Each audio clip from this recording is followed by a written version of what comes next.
cómo pasaste de vivir en un hospital abandonado para poder recibirte de la facultad a tener una empresa que vale 50 millones de dólares. CIMAX es una empresa que lo que está desarrollando son sistemas habitacionales temporales para personas que de alguna manera han sido afectadas por algún desastre natural. Desde el momento que yo sabía que tenía que dedicarle un año a una tesis a un solo producto, yo dije, más vale que sea un producto complejo. Yo tengo que estar un año diseñando una pava eléctrica o una luz o un mueble o un auto, me muero. En ese momento no había ni Google, nada. O sea, yo en la biblioteca sacando fotocopias. Me acuerdo que estábamos en el Mundial y fui a cambiar una bomba, no sé qué, y yo estaban todos viendo el partido de Argentina en los penales, el Goico atajando, y no sé qué hizo un corto y se cortó toda la luz del edificio y salían todos por la ventana a las puteadas que se había cortado la luz. ¿Cómo se te ocurre un hospital abandonado? Digo, no tengo dónde vivir, quiero terminar la carrera, ¿me dejás? Me dijo, sí, si querés, andá. Pero no deja de ser un hospital abandonado. De noche se te frunce todo, no es fácil, ¿viste? ¿Y vos querías estudiar o fue más un mandato familiar? No, cero mandato. No, yo quería salir de ahí. Me fui al centro de diseño Renault y empecé a ver cómo era y dije, no, esto no es lo mío. Yo no voy a estar acá 6 meses diseñando un espejito retrovisor. No, yo quiero algo más. La frase de cabecera era, a mí déjame con mi crotera, que yo soy feliz. En la frontera de Ucrania, en Varsovia, y estaba hablando con uno, venite porque necesitamos conductores, ¿vos sabés manejar un colectivo, un bus? Vamos, yo te lo manejo el colectivo, vamos. Si querés, te traes un avión también. Y bueno, y tráete un chaleco antibala. Todo era una aventura para mí. El año pasado me quedé preso en Vietnam, me buscó la Interpol. Te compraste una casa en un año en Argentina y de la nada estabas haciendo Uber en Estados Unidos para aprender inglés. Hace 3 años fui el mejor conductor de Uber de Washington, D.C. ¿Y cómo conseguiste la plata? No te lo voy a decir porque es algo... No, ¿Querés salir a bolsa? sí, por supuesto. Sin dinero no se puede. Es muy lindo querer cambiar el mundo con amor, pero para pagar los moldes y para pagar los empleados se paga con dinero, ¿no? Cuando vos haces una empresa con valores, es espectacular, porque termina siendo una familia. Yo creo que en la vida la riqueza en experiencias, yo creo que a veces es mucho más que la que uno puede tener en papeles en un banco. Tuve miedo, no la pasé bien, no era un ambiente óptimo, pero logré seguir mi visión. Voy a tratar de disfrutar el camino. Tanto cuando maneje un Uber, cuando vaya a ordeñar una cabra en el medio de Polonia, como cuando esté en una cena de lujo con un jeque árabe en un avión privado, porque al final van a ser experiencias que todo se diluye y se vaporiza ante la muerte. Bienvenido, Nicolás. Muchísimas gracias por su tiempo. Me gustaría que se presente sin decir su nombre ni su cargo. Creo que soy Nicolás García Mayor, me dicen así, pero trato de ser la nada misma para poder ser el todo. Pero, para hacerlo más directo, de profesión he estudiado diseño industrial y de corazón me dedico a intentar poner el diseño y la innovación en los lugares que tal vez más duelen de nuestra humanidad. ¿Lo puedo tutear? Me recontra puedo estudiar. Me gustaría preguntarte cómo pasaste de vivir en un hospital abandonado para poder recibirte de la facultad a tener una empresa que vale 50 millones de dólares. Qué buena pregunta. Eh, es un camino largo, ¿no? Pero más o menos tiene una misma guía, que no importan las circunstancias en las cuales estás, sino hacia dónde vas mirando, ¿no? Hacia dónde querés caminar. Y yo siempre, en el lugar donde me tocó estar, siempre estaba mirando un poquito más allá, ¿no? Nunca me quedé, mirá la situación que estoy. O sea, atravesar ciertas circunstancias de la vida que a veces pueden ser muy desafiantes, pero pensando que es la preparación para el siguiente capítulo. Eso sería como el contexto, ¿no? Del cómo, si lo tenemos que hacer general, porque claramente no son Ahora nos caminos vamos a meter lineales. en toda la historia, pero Exacto. ¿me podrías contar qué es CIMAX? CIMAX es una empresa que lo que está desarrollando son sistemas habitacionales temporales para personas que de alguna manera han sido afectadas por algún desastre natural o emergencia compleja, como también puede ser una guerra o un conflicto. Y nuestra idea es proveer de un techo digno para todas esas millones de personas que están evacuadas o tienen que evacuar, o en este caso que estamos viendo en Venezuela, ¿no? Toda esta gente que ha sufrido este terremoto, ¿dónde van, ¿no? generalmente no estamos preparados como humanidad todavía. Es un sistema que lo hice en el 2002, lo presenté en mi tesis de diseño industrial, mientras estaba estudiando, cerrando mi carrera en un hospital abandonado. Y vos decís, ¿cómo una persona con esos recursos y con la tecnología de ese momento puedo presentar algo que hoy todavía sigue siendo demasiado innovador, ¿no? Con lo que ha cambiado la tecnología? Entonces, creo que el punto más fuerte es que nosotros estamos mirando como empresa en un lugar donde muy poca gente le está poniendo atención o han podido desarrollarse en ese ámbito. ¿Cómo me explicas en criollo qué es una casa plegable? Es, a ver, qué difícil en criollo, porque no sé hablar en cordobés, en bahiense. Eh, la idea es que sea una cajita de lo más chiquita posible en el sentido del transporte, pero que después cuando se despliega genera un espacio habitacional digno como para una familia de hasta unas 10 personas.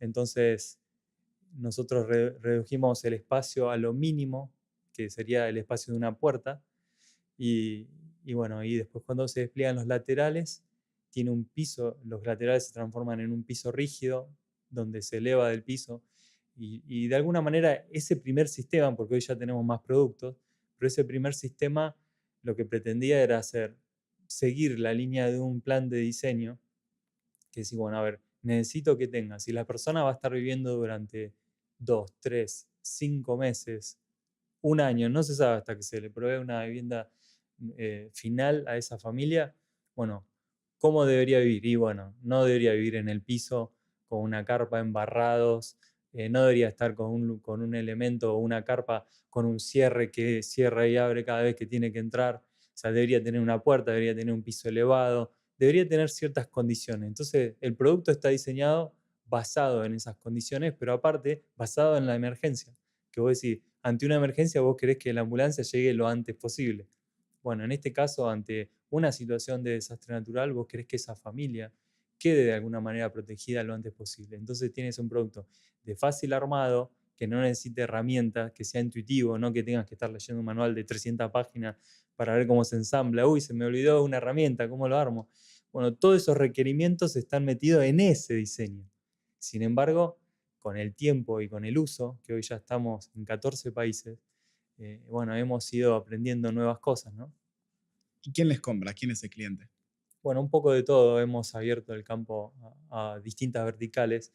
Inicialmente, bueno, hemos vendido a la Cruz Roja, a gobiernos, a empresas, pero también se abrió mucho el tema de industria y tema de recreación. Nosotros hoy estamos vendiendo las unidades también para usar como glampings en ciertos lugares de la montaña, en Estados Unidos, en West Virginia. Tenemos también en Chile, por ejemplo, el tema de minería está muy fuerte. Y hemos visto también cómo dentro de la industria ha generado una innovación, porque, por ejemplo, para todo lo que es campo de minería en alta montaña, muchas veces cuando hay algún tipo de tormenta de nieve, ellos tienen que dejar inmediatamente todo el campo y bajar, pero si a veces no pueden, porque a veces llevan contenedores y es difícil el desarmar un campo de minería, cuando están haciendo todo este trabajo de extracción, bueno, a veces les quedan ahí en el medio de la montaña y tienen que pagar impuestos y un montón de penalidades por dejar elementos dentro de la montaña durante todo el invierno. Entonces con CIMAX muy fácil pueden trasladarlo, pueden plegarlo, pueden cebarlo, le pueden dar dignidad a esos trabajadores que a veces para poder llevar todas esas estructuras arriba de una montaña es mucho más complejo. Por ejemplo, también en Guatemala estamos viendo para armar otro glamping ahí que no les permiten en un volcán que están haciendo turismo tocar el ambiente o generar huecos donde instalar cosas, y esto vos vas, lo pones y no genera ningún tipo de impacto, ¿no?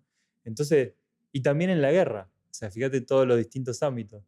Por ejemplo, yo estuve en Ucrania, en la guerra de Ucrania, y, y vi también cómo pueden servir en el medio de la batalla para poder ser trasladados rápidamente. Muchas veces llevaban hospitales como trailers, donde, a ver, estás en el medio de la batalla, así, espere que vamos a buscar una grúa que sacamos del tráiler. No se puede. Entonces, bueno, cómo podían plegar y desplegar estas unidades en las ciudades donde habían sido bombardeadas para rescatar a la gente. Así que fui viendo cómo todo este diseño se desenvolvía en los distintos ámbitos y también como empresa, cómo hicimos para que no dependa netamente de lo humanitario, que es un campo minado también en corrupción, porque esa es la realidad, ¿no? Es muy complejo y entonces tenés que sí o sí tener otro tipo de actividades para poder ir haciendo esos cambios que queremos ver en el mundo. El nuevo sponsor de Epifanía Emprendedora es Ghostwriter Academy, una capacitación digital para personas que están cansadas del mundo tradicional, buscan mejores oportunidades y más libertad. El mundo laboral actual es un caos y lo digital le está ganando mucho terreno a lo tradicional. Aprender a crear contenido para que emprendedores vendan con las redes sociales sin tener que mostrar la cara es una de esas oportunidades. Si querés hacer un cambio, hace clic en el link de la descripción. Yo creo que lo normal es que cuando un chico de La Plata está haciendo una tesis universitaria, piense en una pava eléctrica que no tenga el mango de metal o un mueble. ¿Cómo se te ocurrió a vos decir, voy a hacer casas plegables para situaciones de emergencia? Sí, a mí inicialmente yo soy una persona recontra inquieta, entonces desde el momento que yo sabía que tenía que dedicarle un año a una tesis a un solo producto, yo dije, más vale que sea un producto complejo, porque si yo tengo que estar un año diseñando una pava eléctrica o una luz o un mueble o un auto, me muero. Así que quiero un desafío que realmente sea algo complejo. Y por otro lado también pensar en, a ver, yo estudié en una universidad pública. ¿Qué posibilidad tengo de darle a la sociedad de vuelta la posibilidad de haber estudiado gratuitamente, ¿no? Y entonces empecé a investigar y encontré una situación de una inundación en Villamasa, en La Pampa. Fíjate cómo arranca todo. Y vi que nada, no había nada, la gente estaba descalza en el piso, no tenían a veces ni siquiera una carpa, nada. Entonces dije, ahí hay que hacer algo, ¿no? Ahí está la oportunidad. Y entonces lo presento como, no como, como una casa plegable, como un sistema habitacional de emergencia, donde requiere baños, requiere espacios habitacionales. Entonces era todo un sistema.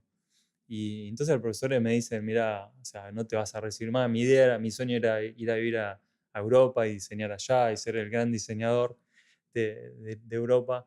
Y me dice, no, no te recibís más con esto. O sea, de esto necesitas saber de arquitectura, de asistencia a emergencia, de sociología, de cómo esta situación, no, no lo vas a hacer.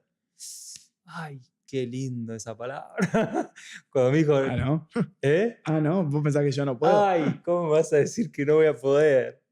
Y bueno, la verdad que me hicieron llorar y parir el proyecto porque, claro, al ser empecinado en hacer algo que me dijeron que no, me la hicieron sufrir, pero me tuvieron mucho amor en las distintas facultades, porque me fui a la Facultad de Arquitectura y te diría que hice más mi tesis de diseño industrial, más en la Facultad de Arquitectura que en mi propia facultad, pero ahí agarré arquitectos y me empezaron a dar biografía. En ese momento no había ni Google, nada, o sea, yo en la biblioteca sacando fotocopias, es mucho más complejo, ¿no? Que hoy, imagínate, le decís 2 segundos a la IA y haceme tal cosa y hay un montón de información ahí. En ese momento me agarré un librito que encontré de 1978 y con eso vi a ver un desastre que hubo en Guatemala.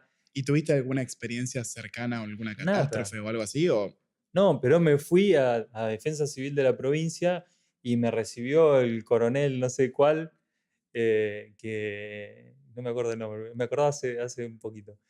Y bueno, empecé a escuchar de ellos, ¿no? Cómo era esta situación y entenderla y empatizar. Y nada, fue algo muy, muy fuerte, me movilizó mucho. Yo siempre estuve intentando hacer cosas, ¿no? Con la gente, ayudar. Cuando yo estaba en la universidad, por más que no tenía ni para comer a veces, pero terminé armando un comedor en La Plata para empezar a dar clase en un lugar, en un garage de un vecino de un barrio ahí medio pobre para los chicos y los chicos se me desmayaban y dije, no, tengo que hacer algo. Y armé un comedor, empezamos a conseguir una cocina, todo, y gente que done, me armé un catálogo, me acuerdo, conseguí que una imprenta me lo imprimiera gratis, yo andaba en bicicleta, no tenía un mango, y le dimos de comer a, no sé, le dábamos de comer a 200 familias. Y yo ya estaba en eso, ¿no? O sea, tratando de decir, a ver cómo puedo hacer una herramienta para que la gente viva mejor. Y bueno, lo único en mi profesión, ¿no? sos el primer universitario de tu familia? Sí, soy el primero. y, y era también un desafío, ¿no? ¿Y vos querías estudiar o fue más un mandato familiar? No, cero, cero mandato. No, yo quería salir de ahí. Yo quería salir, quería tener otra vida.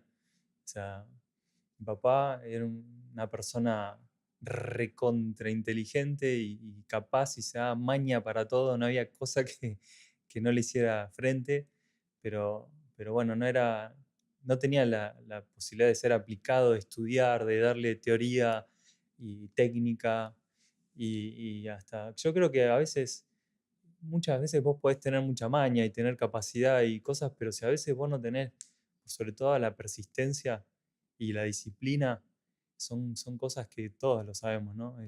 Garpa mucho más que el talento.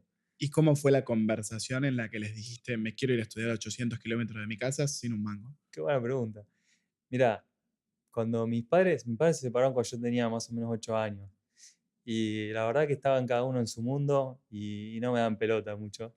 Así que no fue ni conversación. Yo le avisé unos meses antes que ni siquiera yo vivía con mi mamá, pero yo siempre de chiquito, desde que se separaron mis padres, ahí te había que ayudar. Así que me puse a laburar, a repartir impuestos. Me iba con mi hermano más grande a la obra, hacíamos obra de ¿Qué electricidad. tenías, 10 años? Sí, 10, 11 años y a levantarse temprano a la hora, picar en el cemento para hacer canaleta para poner cableado de luces, ventiladores de techo, hacía instalaciones eléctricas. Bueno, siempre me tocaba a mí picar.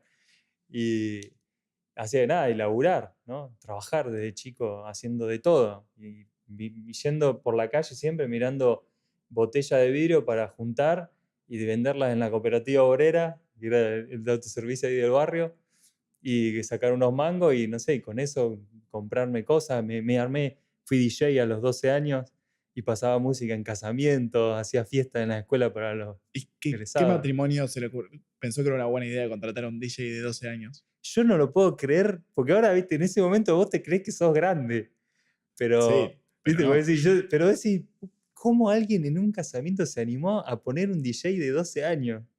Es una ¿Parecías más locura. grande o no? ¿Eh? ¿Parecías más grande o no? Parecía más grande, había pegado, viste, un estirón de chiquito, pero era un pibe de 12, 13 años, o sea, estaba en la primaria.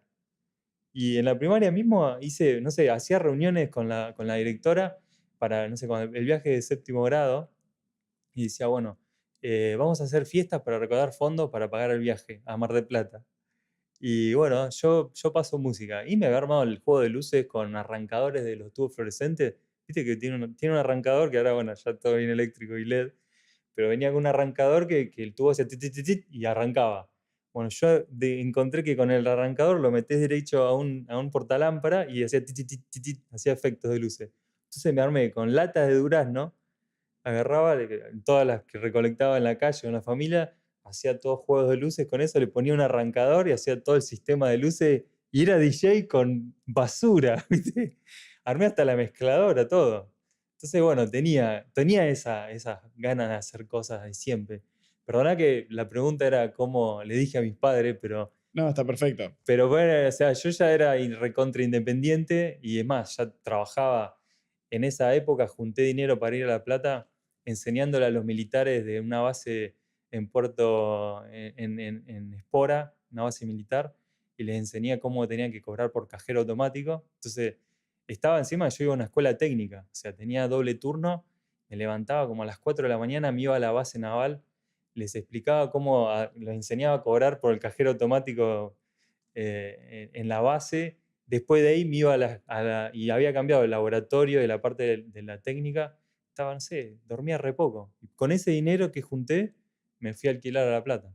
Y tenías la cara de piedra, porque ir a venderle clases particulares de cajero automático a unos militares no es algo común. No, aparte las cosas que viví, gracias por esta pregunta, porque son cosas que ya las veo como en otra vida, ¿no? Pero venían aparte, era una base militar y para entrar no era fácil, ¿viste? Tenés que entrar con las credenciales, todo, que a mí me habían contratado de la empresa Banelco, creo que era una consultora, y éramos un grupo de gente que fue de distintas bases, porque todos los militares empezaron a cobrar por cajero y había que enseñarles. Yo estaba estudiando computación en la técnica.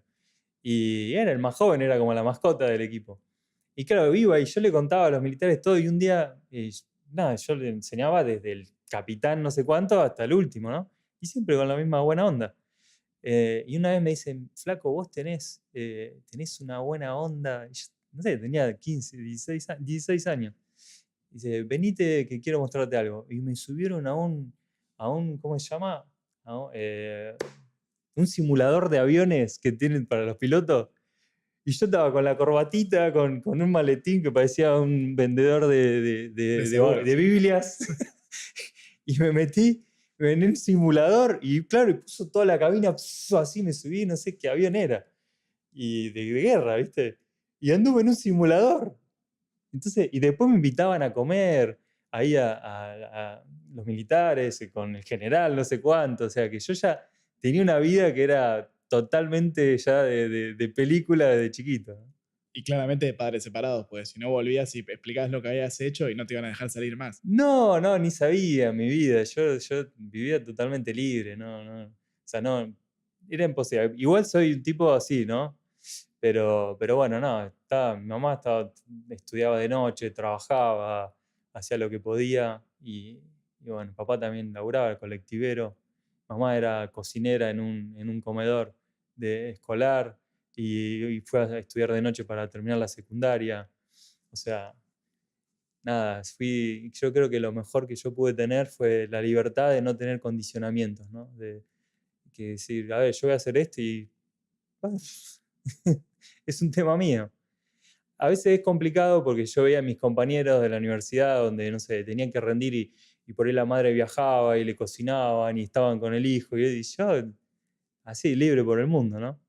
Y sigo así. Y juntaste la plata para ir con los militares, te fuiste a La Plata a estudiar. ¿Por qué diseño industrial? La verdad, mira, no sabía nada porque no había internet en esa época real. Entonces me enteré o sea, un amigo que estaba estudiando odontología en La Plata, me pasó una hoja A5 con las materias y yo miré la materia y lo mismo, ¿cómo elegiste una carrera por las materias? Encima no había conocimiento de que era un diseño industrial. Pero me dijeron, mira, está entre arquitectura y diseño gráfico, pero podés diseñar productos. Y yo qué sé, yo digo, bueno, será por acá, ¿viste? No sabía nada, no había conocido nunca un diseñador industrial. Y llegué y empecé y claro, yo soy muy apasionado y me recontra apasioné y me encantó, porque tenías que hacer maquetas, hacer cosas con la mano, diseñar, y yo era hábil con la computadora. Había estudiado, bueno, me recibí de técnico programador en una escuela técnica, que odiaba programar, pero bueno, ya estaba con las computadoras y bueno, empecé a aprender los programas de 3D, y claro, era un pionero en la universidad, no se usaba 3D, no se usaba nada. Es más, fíjate qué locura que los profesores no te dejaban usar la computadora. Tenías que hacerlo a mano, las presentaciones, todo. Los planos. Y yo, nada, empecé y luchaba y terminé dándole cursos. Bueno, llegué con el dinero ese, pero después tenía que trabajar en La Plata para vivir. Y era, cuando llegué a La Plata, en el edificio donde yo vivía, era el maestranza, digamos. Arreglaba todas las cosas, se rompían las luces del departamento que vivía al inicio. Le choreaste a todos los arrancadores después. Tenía una gana. No, porque ya lo di, ya había sido otra etapa. Pero es más, me acuerdo que estábamos en el Mundial, creo que en el 98, y fui a cambiar una bomba, no sé qué, y yo estaban todos viendo el partido de Argentina en los penales, el Goico atajando, y no sé qué hizo un corto y se cortó toda la luz del edificio, y salían todos por la ventana a las puteadas que se cortaba la luz, y era yo que estaba haciendo ahí, arreglando la bomba de agua del edificio, que vos me decís, ¿de dónde iba a aprender? Nada, que tenía YouTube, cómo hacer una bomba de agua.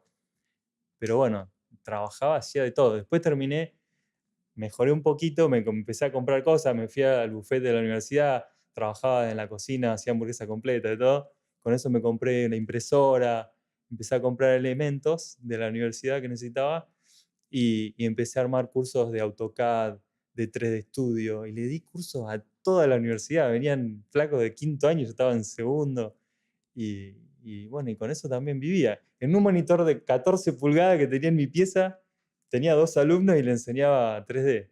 Bueno, toda mi vida fui emprendedor. Y la tesis prosperó y hoy es una empresa enorme, pero la pregunta obvia para mí es, ¿cómo conseguiste la plata para arrancar la empresa? Bueno, yo después de que me recibo me voy a vivir a España y y me empieza a ir bien rápido, ¿no? Termino armando una empresa con mi hermano, diseñé hoteles en Tarragona, hacía stands en las ferias del Salón Náutico para Portugal, me empezó a ir muy bien. Pues yo ya en la universidad después, aparte de los cursos y todo eso, empecé a diseñar y hice restaurantes en La Plata, bares, empecé a trabajar cuando yo vivía en el hospital abandonado, o sea, y tengo 300, 500 millones de anécdotas con las cosas que hice en La Plata. Pero ya tenía cancha, hacía muebles, armé el primer móvil de criminalística para la policía científica en La Plata, hacía cosas. Entonces llegué a España y claro, una persona que sabía hacer estas cosas, mi sueño era ir a diseñar a Renault, me fui al centro de diseño Renault y justo había un argentino director ahí, un genio, Gustavo Fosco, y, y bueno, y me dio la posibilidad de entrar ahí, empecé a ver cómo era y dije, no, esto no es lo mío, yo no voy a estar acá 6 meses diseñando un espejito retrovisor, no, yo quiero algo más. Y entonces, nada, me fui por mi cuenta y con mi hermano que estaba allá en España armamos una empresa y empezó a andar bien, pero yo me volví, no aguanté, tenía 24 años y, y extrañaba a mis abuelos y me pegó la nostalgia y aparte, claro, pasé de un hospital abandonado a vivir frente al Mediterráneo en España, tener un auto, una notebook, cosas que por ahí para uno parecen normales, pero para mí Esto es era demasiado cómodo, no esto, puedo con yo esto. ya me hice millonario, ¿viste? Yo ya me sentí un millonario, comprarme una notebook, ir a comprarme, no sé, algo al supermercado y terminar comprando, uy, qué lindo, una PlayStation, yo qué sé, comprarte cosas. Qué tontería, pero sentirse con esa disponibilidad, ¿no?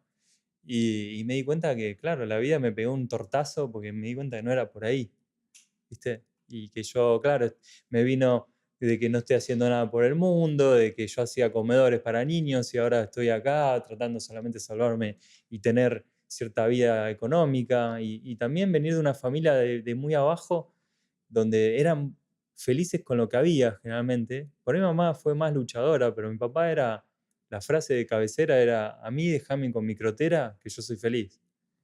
Y si bien está bueno porque te enseña a ser feliz con poco, pero si te quedas en eso no progresás, ¿entendés? Y el progreso también es bueno, no solamente para experimentar más cosas en la vida, sino porque si vos tenés la capacidad de alguna manera de mejorar algo en la sociedad, de mejorar tu capacidad de explorar la vida, está bueno hacerlo, ¿no? No conformarse, está bueno en ciertas cosas de la vida y ser agradecido con pocas cosas, sí, pero si tenés la capacidad de ir adelante, hay que explorarlo. Y ni te cuento si le podés mejorar la vida a alguien, ¿no? Es algo súper importante. ¿Y cómo conseguiste la plata? No te lo voy a decir porque es algo. Nada, no se consigue la plata, se consigue la visión. Me refiero a cuando dijiste, che, quiero armar los primeros prototipos, Bueno, necesito claro, financiamiento. bueno, yo me volví de. Perdona que si querés te respondo, pero no es lineal. No, no, está perfecto, hacelo a tu manera. Yo me volví de España y me armé una empresa en Argentina, un estudio de diseño industrial, y empecé a trabajar muy fuerte. Y si bien en ese momento nadie sabía lo que era el diseño industrial, ahora tampoco, pero bueno, y en mi ciudad, Bahía Blanca, hacía rato que yo no vivía ahí, pero empecé de a poco y terminé trabajando para casi todas las industrias del polo petroquímico de Bahía Blanca, para el puerto, empecé a trabajar con más clientes, con bancos y hacíamos muebles y todo, y tuve una empresa muy buena y me fue muy bien. En un año de trabajo me compré mi casa en calle, empecé a progresar fuertemente y ahí ya tenía un dinero, ¿no? Entonces, toda la primera etapa de CIMA fue fondeada con mi empresa anterior y, y después yo me decido irme a vivir a Estados Unidos, después de intentar acá bastante, hacer arrancar CIMAX acá en Argentina, agarramos una fábrica que estaba bastante complicada acá en Tortuguita, que tenía 2.500 empleados, pasaron a 650 y dijimos, bueno, era una era una fábrica de inyección de plástico y bueno, muy difícil. Todo el tema de los sindicatos, bueno, complicadísimo que es para 50 capítulos. Y entonces, nada, no se podía, ¿no? Se trababa acá en Argentina y me invitan a dar charlas en Estados Unidos, al BID, al Banco Mundial, no sé qué, presento el proyecto de CIMAC, termino quedándome a vivir en Estados Unidos, cierro mi empresa de Argentina, no la había preparado para vender nada, lamentablemente, no tenía ni siquiera la visión de lo que era armar una empresa para vender, para hacer un exit. Era una empresa armada con la visión de un chico que estaba saliendo de un núcleo familiar, de un padre colectivero, ¿no? Que no tenía a nadie en mi familia que me pudiera decir qué es una empresa. Y fui aprendiendo en Estados Unidos, me fui a vivir allá y armé la empresa. Todo lo fondeé inicialmente vendiendo todo lo que tenía. Tal vez al no saber de empresa lo armé de esta manera por eso, porque generalmente vos ponés todo, pero generalmente, bueno, que alguien más tome el riesgo conmigo, vamos y vamos, fallamos barato y rápido, y si no va, pasamos al siguiente. Pero yo dije, no, yo me fui con 36 años a Estados Unidos sin saber inglés, sin conocer a nadie, dejando toda la comodidad que yo tenía en Argentina, con una empresa funcionando espectacular y haciendo lo que amaba, que era diseño industrial, y trabajamos ya para todo el mundo. Y dije, esto es muy fuerte y yo no puedo pasar por esta vida sin intentarlo. También pasó que mi hermano mayor falleció y, y eso también fue como un empuje mucho más fuerte a entender de que esta vida es un instante, que te vas, que nada de lo que pudiste lograr económicamente te llevas, y todos te lo dicen, pero hasta que lo ves en carne propia no se entiende bien, y eso, al entenderlo de la manera que yo lo entendí, viéndolo en mis manos, ¿no? Teniendo a mi hermano ya sin vida en mis brazos, eso te da otra fuerza más, ¿no? O te tira del todo, o decís, yo voy a agarrar esta vida y le voy a pegar una manejada que no te vas a temblar, vida. Ahora agarrate, vida, porque vas a saber lo que significa vivir la vida. O sea, me la agarré con la vida. Y entonces significó eso, por eso que decís, cómo conseguiste la plata? No fue lineal de, ay, hola, levanté un VC, no. Fui, me armé la empresa allá, la pasé también difícil en Estados Unidos sin conocer a nadie, no sabía inglés. Me puse en un momento, ¿cómo hago para aprender? Y ya me estoy quedando sin dinero, ya vendí esto, vendí aquello, la camioneta, el auto, el coso. Ya me empezaba a quedar sin dinero y bueno, y no, ¿cómo hago? Y levanté la primera ronda de SAFE, que es SAFE es Simple Agreement Future Equity, que es como el primer contrato que hago para levantar fondos en Estados Unidos. Y vas a levantar un montón, no sé qué, pero cuando empezaba a ver la gente que era demasiado humanitario, plum, quedaron muy pocos, levantamos muy poco inicialmente. No llegamos ni a $100.000. Y no, que vas a levantar millones. Yo no tenía experiencia de levantar, siempre era bootstrapping, todo lo que yo hice era con mi dinero. Era autofinanciado, sí. Exacto. Y bueno, y fui con eso de alguna manera armando, aprendiendo, y bueno, y se fue haciendo y haciendo enganches con otras empresas y se fue sumando otro dinero y después fui invirtiendo desde 2016, empecé a invertir en cripto y Bueno, te fue bien. me fue bien en el 2016. Así que arranqué medio tarde, pero todavía medianamente temprano. Pero te digo, empecé a manejar Uber y con lo que manejaba Uber compraba cripto y me compré unos terrenos en Estados Unidos y entonces empecé a generar y con eso, bueno, empecé a hacer crecer un poco todo esto, a pagar prototipos, a hacer todo, pero con un esfuerzo recontra infrahumano. O sea, me dediqué a hacer esto. No tengo perro, no tengo planta, no tengo hijos, no tengo más que Te compraste una casa en un año en Argentina y de la nada estabas haciendo Uber en Estados Unidos para aprender inglés. hace 3 años. Fui el mejor conductor de Uber de Washington, D.C. No solamente en D.C., porque a veces tenía que ir a ver una fábrica, no sé, en Milwaukee. Y bueno, ¿y cómo me voy hasta allá? Listo, me voy haciendo Uber. Entonces me iba, pum, haciendo Uber, pagaba la nafta para llegar a la fábrica y llegaba a la fábrica y bueno, era el emprendedor, perdón. Y llegaba a la fábrica, era el emprendedor que estoy con él, el folleto para hacer esto, pero venía haciendo Uber para pagar la nafta. ¿Entendés? Pero así fui, armando recontra de apuchitos, y se fue haciendo, y bueno, hasta que logré armar los prototipos en una fábrica en Perú, en pleno COVID, y empezó a verse toda esa locura que yo tenía dentro, y después se va directo a la guerra de Ucrania, y se empieza a usar, y empieza a crecer, y me llaman de México para usarlo en minería, y bueno, y se empezó a conformar todo esto lo que hoy empezamos a visualizar, ¿no? Y ese sueño de ese estudiante en un hospital abandonado colorín colorado. La crisis del 2001 hizo que al edificio, supongo que vos seas la regla tutti, no le sirviera. Necesitaban que alguien pague el alquiler. ¿Estoy bien?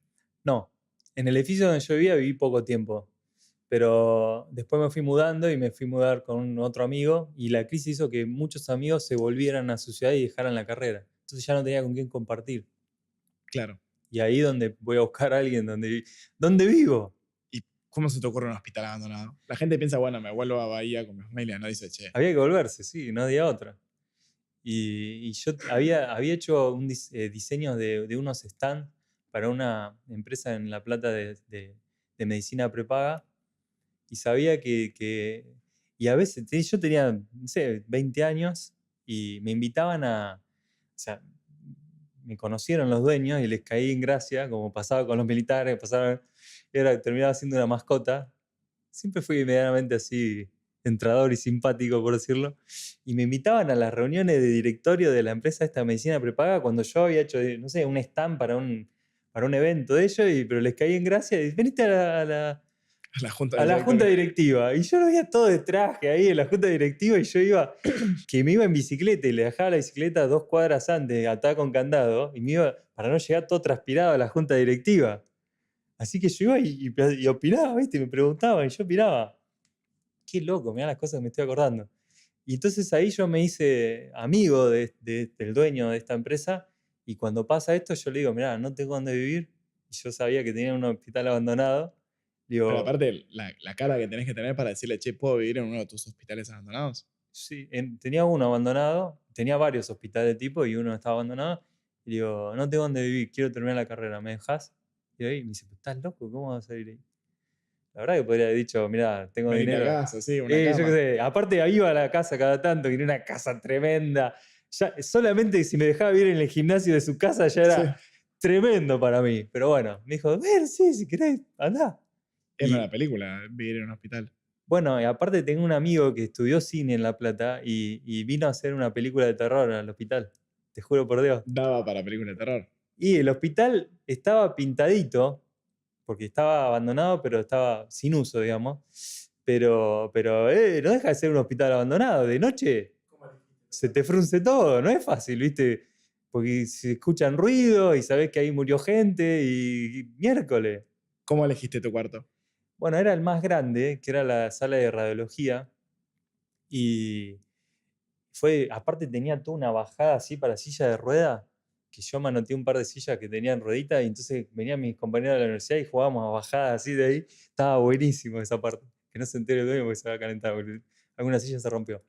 Y bueno, nada, tenía una bajada así, bárbaro, tenía cosas, todo muy raro en esa sala de radiología. Y entonces dije, acá es. La inundé porque era una mugre, un desastre, tuve como una semana limpiándola. Y justo encontré en la calle una lata de pintura, esa viste que dejan los albañiles cuando termina de pintar algo. Y encontré así con un tinte rojo que lo teñí, quedó rosa. Y con un cacho de colchón que encontré en la calle pinté la pared de una habitación. No tenía heladera, nada. Y entonces una habitación que estaba dentro de la sala de radiología, ahí media fría, la usaba como heladera. Que en realidad tampoco tenía para comprar, viste, la compra del mes. Así que Usabas la morgue para meterle. no había morgue. Pero, no, aparte estaba todo sin, o sea, no funcionaba, ¿no? Pero con mis habilidades de electricista puse luz, no tenía agua caliente, o sea que me bañaba. Qué difícil bañarse en invierno con agua fría. Pero fíjate con esto que te digo, no, nunca te lo digo como, pobrecito. Todo era una aventura para mí. Por ahora lo contás todo con una sonrisa, ¿no? Sí, porque fue una aventura y lo fui disfrutando. Y si bien, o sea, fueron cosas que fueron duras, porque hasta un amigo que vino a estudiar conmigo una vez hizo de noche y le agarró un ataque de pánico, ¿no? Porque vos estás loco, ¿cómo haces para vivir acá? Me dice, esto es una locura, me decía. Sí, porque había que ir al baño y tenía que salir de la sala esa y pasar por todo un pasillo oscuro. Y claro, de noche abrías así el pasillo oscuro del hospital abandonado y una cosa, ¿no? Pero bueno, lo bueno es que cuando me recibí vino mi abuelo, mi tía, todo, y le di una habitación a cada uno para descansar esa noche. Y son experiencias que al final Yo creo que en la vida la riqueza en experiencias, yo creo que a veces es mucho más que la que uno puede tener en papeles en un banco, ¿no? Porque si te vas de esta vida y empezar a sentir en esos respiros la tranquilidad de haber explorado cada rincón, es hermoso. Y te va pasando, ¿no? Es algo que yo ya con mis 47 años veo ese estudiante y muchas veces nosotros premiamos el éxito una vez que se consiguen ciertas cosas, pero mira el éxito de ese estudiante de 20 años que tuvo la garra de vivir en un hospital abandonado, que dormía con la luz prendida y con la música fuerte porque le daba miedo, ¿no? Y eso mismo es lo que después te vas desarrollando, ¿no? Es decir, tuve miedo, no la pasé bien, no era un ambiente óptimo, pero logré seguir mi visión. No me trabé en ese dolor, en ese sufrimiento. Y eso es lo más importante, ¿no? Y es lo que yo muchas veces, vos lo podés decir, pero si vos lo atravesaste, eso transforma también otras vidas. Porque muchas veces cuando cuento mi historia, hay mucha gente que se despierta, que si vos lo pudiste hacer, yo lo voy a hacer. Hace 2 semanas vine a dar una charla acá a Buenos Aires y me escribe un chico por Instagram y me dice, no lo puedo creer que vengas acá, soy de Colombia, viniste a dar una charla a mi universidad hace como 15 años atrás, porque he dado charla por todas las universidades del mundo. Y si vos contaste, yo venía de una familia donde mis padres ya no tenían para pagarme la universidad, y yo te escuché justo, estaba por dejar, y dije, si vos lo pudiste hacer, yo lo voy a hacer. Y me recibí, estoy acá, terminé un máster en Argentina de diseño industrial, y el chico es colombiano, y vino llorando a agradecerme bueno, y creo que después contó ahí que fue una de las personas que diseñó un tapaboca para el COVID, que fue como un boom acá en Argentina. Y bueno, y vino él a verme, a contarme esto, y en esta charla que di vinieron otras personas, uno que le había hecho una silla de rueda para competir y compitió en los Juegos Paralímpicos, y empezó a llegar gente que hace años que yo había hecho alguna cosa en alguna parte ni siquiera de Argentina, ¿no? Y se te empieza a llenar la vida con un éxito que no es una evaluación, ¿no? No es salir a bolsa, es estar no sé, en el piso. Es hermoso. Normalmente las personas cuando piensan proyectos humanitarios lo ven más como una ONG, pero lo tuyo siempre fue un negocio, corrígeme si me equivoco. ¿Cómo fue que hiciste para transformar esa visión de ayudar en una empresa privada? Y no estoy, o sea, contrario a lo que dijiste recién, no es que, che, ¿cómo hiciste para sacar plata de los que no tienen? No va por ahí la pregunta, es, normalmente esto termina en una ONG que después se queda sin plata y el proyecto desaparece. Lo tuyo siguió creciendo y cada vez ayudas a más gente gracias a que se autofinancia. Exacto. ¿Cómo hiciste para tener también esa visión de negocio teniendo en cuenta que no venías de experiencia en negocios? Mira, yo acá en Argentina tenía mi empresa, llamaba R Studio, y tenía también mi fundación, llamaba Fundación AR. En Argentina hice centros desnutridos con el doctor Albino, he hecho hogares para abuelos y lo bancamos con mi empresa, acá de Argentina. Entonces yo ya venía con un esquema de tener una empresa y tener una fundación, ¿no? Que todavía está la fundación acá en Argentina hace más de 15 años.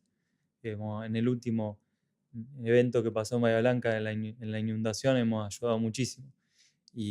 Pero lo que hemos hecho, esos comedores, esos centros de nutridos, los empoderamos a las personas del barrio y ya ellos, ¿no?, los pueden seguir adelante. Pero primero de la nada, donde no había nada, empecé a construir, cambiamos un montón de vidas ahí. Entonces toda esa experiencia yo la llevé a Estados Unidos y armé lo mismo. Yo hoy tengo una fundación en Estados Unidos que es CIMAX Foundation, que es una 501c3, no sé cuánto, pero que aparte somos parte del Consejo Consultivo de Naciones Unidas, o sea que estoy dentro del ámbito humanitario con una NGO, con una ONG, pero también armé la for profit, ¿no?, la empresa, porque claramente alguien tiene que fabricar, no podés armar una empresa donde hay que pagar moldes millonarios solamente con donaciones. Y aparte yo creo, a mí me encanta la empresa, es un desafío espectacular, poder dar trabajo, mi espíritu nunca fue salir a pedir. Entonces en la ONG estás siempre haciendo fundraising, pidiendo dinero y dependés del donante. Y ese es un camino que es medio áspero, no me sale bien. Yo armé una fundación más que nada para derivar ciertas ganancias de la empresa en esa fundación y generar ayuda humanitaria, no para tener un elemento de recaudar dinero, ¿no? Sin embargo, bueno, esto en Estados Unidos lo estamos de a poquito acoplando y con la empresa, cada 10 unidades que vendemos, una la donamos a través de nuestra fundación. Y estamos dentro de un sistema humanitario con la fundación. Ahora estamos tratando también de hacer cosas para Venezuela. Así que, pero la parte for profit es súper interesante, me encanta, he aprendido, sigo aprendiendo todos los días, me encanta. Y aparte, bueno, tengo el desafío ese que casi todos nos ponemos, ¿no? Decir, bueno, ¿cómo salimos a bolsa? ¿Quieres salir a bolsa? Sí, por supuesto. Sí, ahí hay un montón de posibilidades y alternativas que en el mercado convencional de vender productos no se dan, ¿no?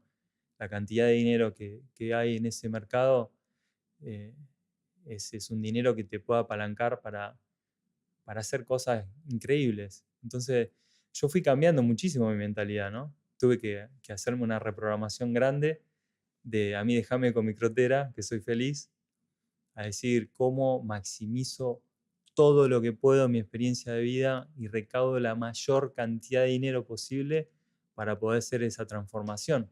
Porque la verdad que el dinero termina siendo la energía que vos necesitas para transformar lo que vos estás viendo, ¿no? Sin dinero no se puede. Es muy lindo tener una ideología, tener, no sé, querer cambiar el mundo con amor. Yo trato de hacerlo cada día, pero para pagar los moldes y para pagar los empleados se paga con dinero, ¿no? Y eso, cuando vos haces una empresa con valores, es espectacular, porque termina siendo una familia. Ese es algo que... Todo, ¿no? Cualquiera, la ONG también, pero es más difícil la ONG. No estoy buscando ser polémico con mi pregunta. Hacelo, me gusta, sé polémico. Ya que te dedicas a habitáculos, ¿qué opinas de un techo para mi país? Bueno, los conozco, así que he estado hablando con los distintos presidentes que ha tenido Techo acá en Argentina y los conozco en el mundo, ¿no? Hemos intercambiado en muchos eventos. A mí me parece espectacular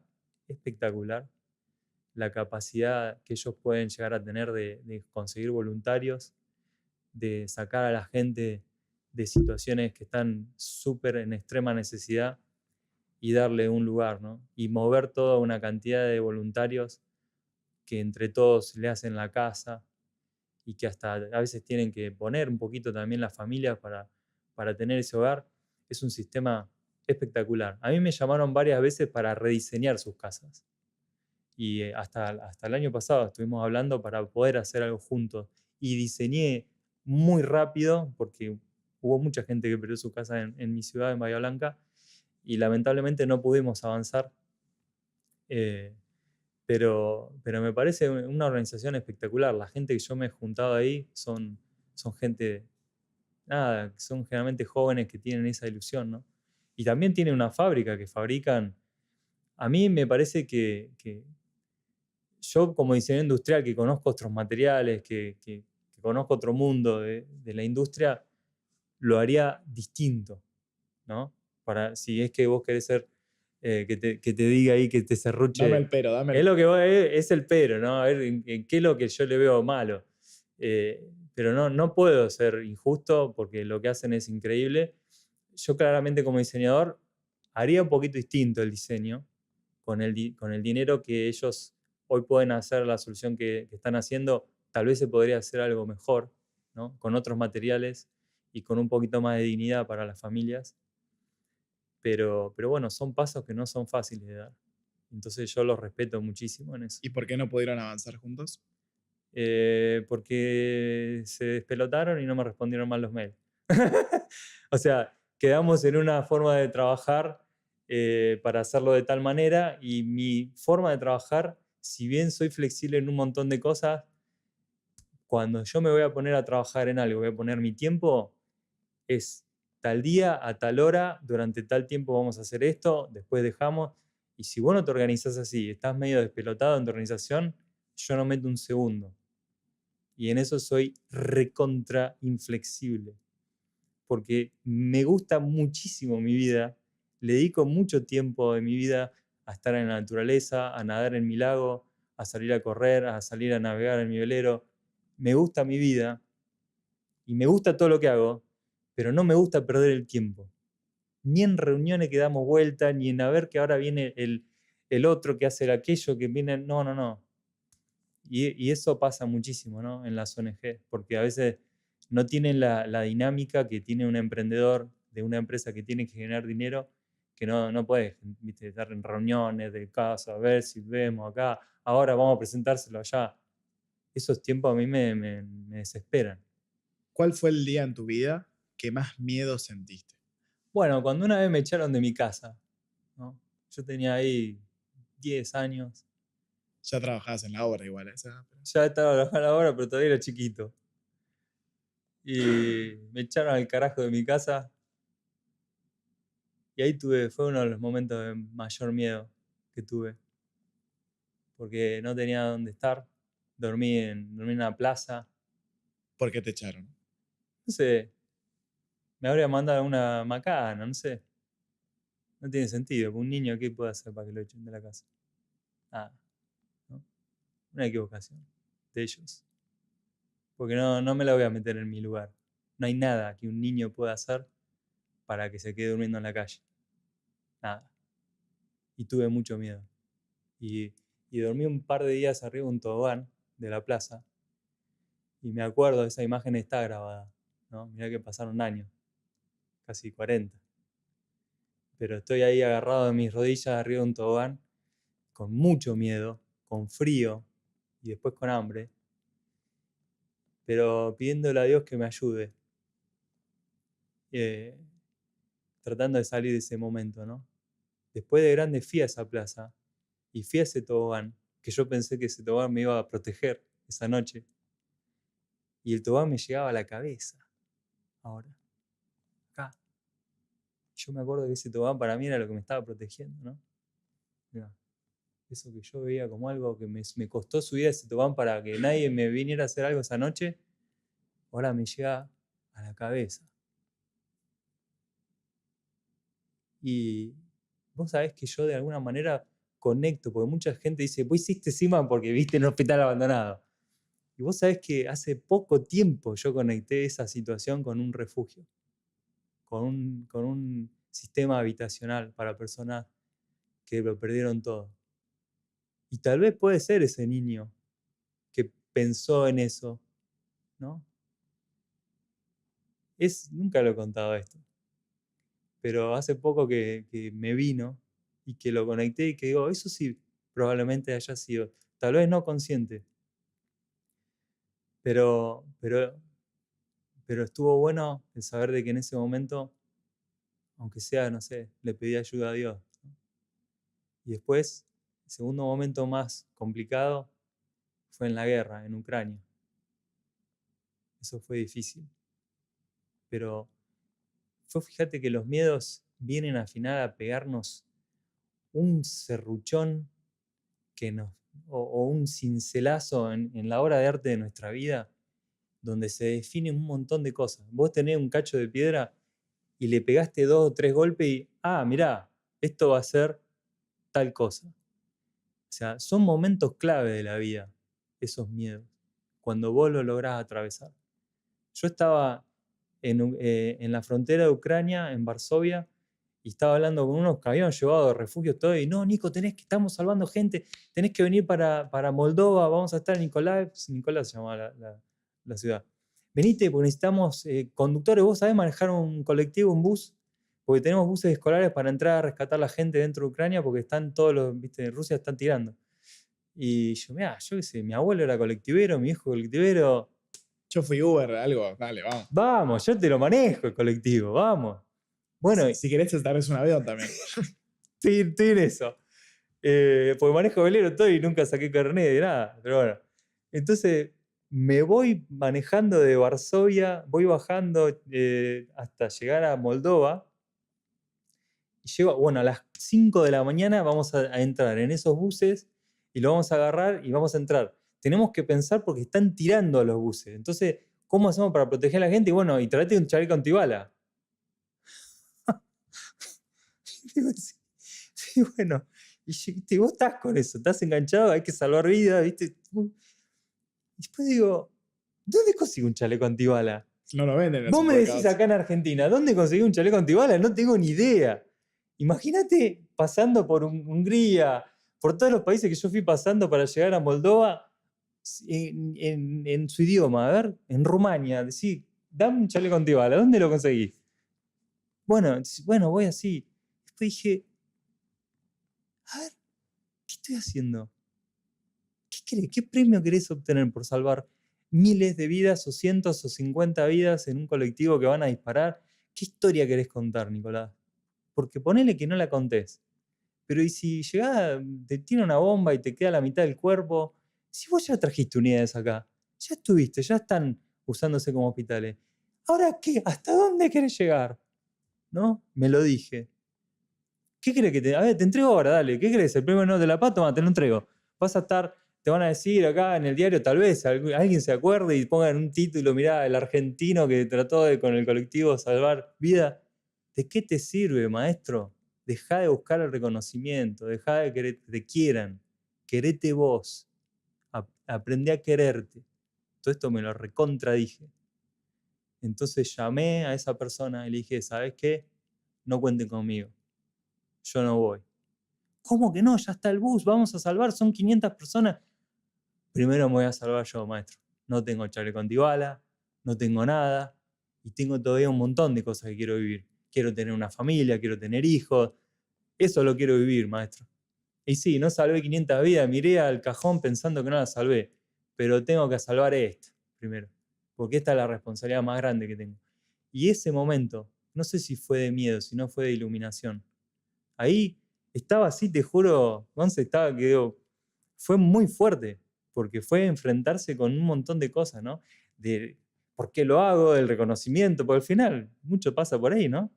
De ponerte, sacarte todo el maquillaje y decirte las cosas a la verdad, ¿no? ¿Qué es lo que estás buscando con esto?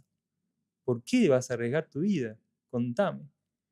Y justo hice así con el coso, me puse a ver las redes sociales, que estaba ahí en Moldova, y pasa un coso, un rico en una canción que decía, somos instantes, un ratito, nada más, seres fugaces que vienen y se van.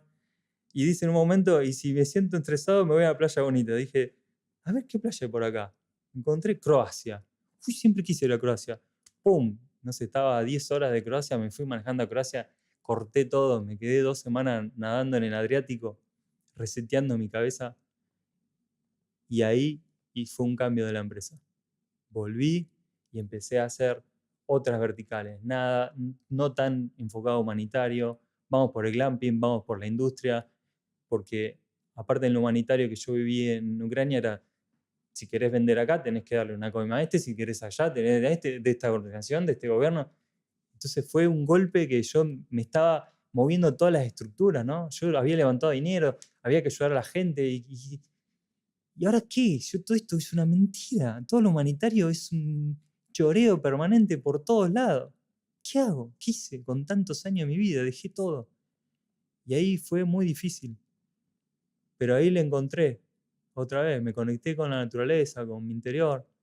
Y encontré esa parte y bueno, ya esto pasó 3 años, ¿no?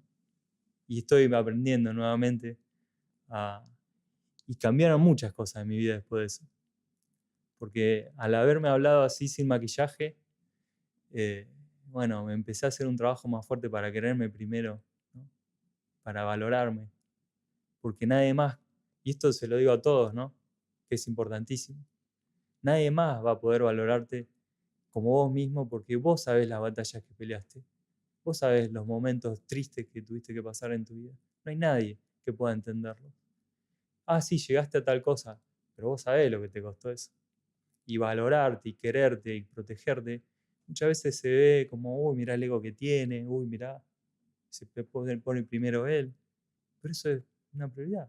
Si vos no te pones como prioridad, si vos no te cuidas, si vos no te querés, si vos no te valorás, no vas a ni querer ni valorar realmente a los demás. Porque todo depende de vos.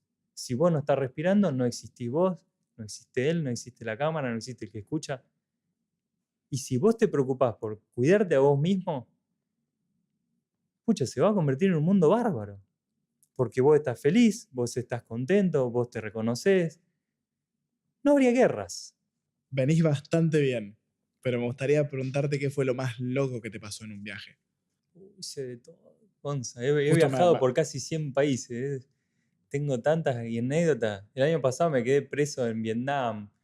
O sea, ¿Por qué? luchando ahí porque me dijeron que sí, que con el pasaporte americano no necesitaba visa y llegué y claro, no, ni entendían en inglés nada.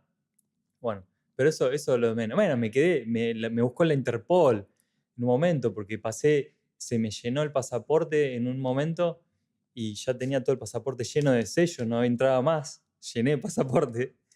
Y entonces fui y agarré un pasaporte de emergencia en la embajada en Warsaw, en Polonia, y me dieron una emergencia para viajar. Y cuando yo viajé, en la embajada habían declarado que mi pasaporte había sido robado. Porque vos decías, le pongo un pasaporte de emergencia para que viaje, pero no sé, tenías que cliquear o extraviado o robado. Entonces, no sé, tocaron robado. Y cuando yo voy a cruzar en Grecia, que entro al país, pongo mi pasaporte y le figura como robado y me agarran. ¡Pum! Claro, robar un pasaporte y pasar en un país, te pasen una alerta al Interpol. Entonces me meten en la oficina y me dicen, bueno, usted ahora está detenido en la Interpol, no sé qué, tenemos la alerta del Interpol. Yo me tenía que ir a una reunión a Dubái que teníamos un merge casi por cerrar con una empresa gigante. ¿Pero qué Interpol me está diciendo? ¿Viste? Aparte con todo tipo, una boina así. Sí, sí. Y dice, ¿qué Interpol me está diciendo? Es un pasaporte, soy yo, maestro, ¿no? ¿Y qué sos vos? Sí, no, nada. Entonces, hasta que, bueno, investigaron, me creyeron. Pero te la cierro con esta, porque tengo un montón. Pero en la guerra, estando ahí en Ucrania, llega un momento que ya el sistema nervioso no te da más. Porque es un... Y estás... Todo el día se te cae una bomba. Estás en un lugar donde no estás en un desastre natural donde están tratando de salvar vidas. Estás en un lugar donde están matando vidas permanentemente. Todo es muy estresante. No viví nada tan estresante como estar en un área de guerra.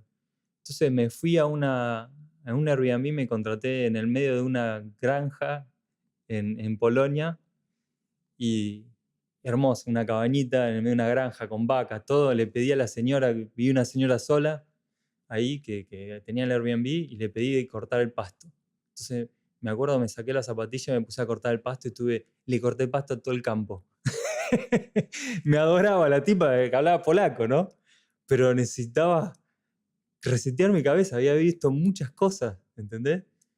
Y claro, y después de la semana le quise ampliar otra semana más y dice, no hay más lugar, y todo con el translator, ¿no? O sea, y por ahí andaba, agarraba y me traducía, bueno. Y entonces me dice, mira, no hay más lugar, pero quédate en mi casa. Entonces fue así, y en el sillón me había hecho una cama y dice, quédate acá. Y me quedé como 10 días con la señora en polaco, viviendo en su casa, y me desayuno, almuerzo, pero todo cocinaba, tenía cabras, le hice todo, le diseñé todo un sistema de ordeñado para las cabras, con unos palos que agarré, y tuve casi 15 días con una persona que no hablábamos el idioma, y dependíamos que haya internet para, viste, comunicarnos. Eso fue muy loco, pero fue increíble, ¿no? Vivir esas experiencias que te arranqué diciendo, ¿no? De las experiencias y de cómo transformar, ¿no? Cómo situaciones tan caóticas es la oportunidad de a veces vivir cosas que te quedan de por vida. ¿Tuviste mentores o aliados en este camino? Sí, sí, siempre estás buscando, ¿no? Gente que te inspire y generalmente vienen del ámbito espiritual, ¿no? Yo considero que uno busca generalmente mentores, ¿no? A nivel empresarial, cómo la hizo, y tengo un par que sigo, eh, pero en la parte espiritual es la que yo más le echo foco, ¿no? Para poder atravesar todas estas circunstancias de la vida y hacerme una mejor persona. Creo que al final es lo que garpa, ¿no? Porque sí, se puede hacer una empresa gigante, puedes tener, pero fíjate Steve Jobs, a los 54 años se fue por un cáncer, ¿no? de páncreas, por más genio lo que haya hecho. Entonces, si vos no cuidás tu salud, si vos no cuidás tu espíritu, él se fue de esta vida, un montón de gente no lo quería porque no era bueno con su familia, con su hija, con los empleados. Y muchos a veces aspiramos esas cosas, ¿no? Yo aspiro a otra. Yo estoy más para Mahatma Gandhi, para Teresa de Calcuta. Me gusta, esas son mis inspiraciones y mis guías, ¿no? Donde yo trato de poner mi impronta, pero me inspira muchísimo, ¿no? La gente que, que ha hecho de su vida un mensaje, ¿no? A mí yo intento hacerlo, tengo un amigo que me lo ha dicho. Me dice, Nico, es que vos no das un mensaje, vos sos el mensaje. Y eso me encanta, porque tener una coherencia cardíaca, ¿no? De lo que decís, lo que pensás, lo que haces, lo que soñás, te hace vivir en otra vibración. Y nada, es un instante la vida. Y creo que si podés desarmar esta bomba de estar corriendo, ¿no? Y poner stop y verte realmente con los ojos que te podría ver la vida, y decir, che, loco, no tengo que llegar a nada, no hay reconocimiento que vaya a llenar esos espacios, voy a, voy a tratar de disfrutar el camino. Tanto cuando maneje un Uber, cuando vaya a ordeñar una cabra en el medio de Polonia, como cuando esté en una cena de lujo con un jeque árabe, en un avión privado, porque al final van a ser experiencias que todo se diluye y se vaporiza ante la muerte. Muchas gracias, Nico. A vos.